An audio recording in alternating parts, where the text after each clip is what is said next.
கேட்டுட்டீங்களா? Okay சொல்லிட்டாரா? அண்ணா எனக்கு ஒரு ஆசையா இருக்குண்ணா, இப்போ அடுத்த ஜென்மத்துல நான் ஈயலா பிறக்கணும்க்கா. நீ வேற அடுத்த ஜென்மத்துக்கு ஏன் போற?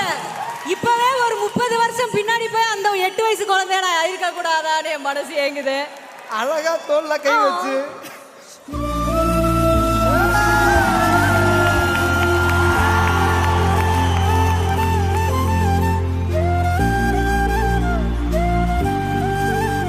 உங்களுக்கு ஒரு ஸ்வீட் பாக்ஸ் இருக்கு. நீங்க அழுதுட்டீங்கல்ல, எங்களுக்கு சேட் ஆயிட்டு. உங்களுக்கு எல்லாருக்கும் ஸ்வீட் பாக்ஸ் இருக்கு. ஓகே,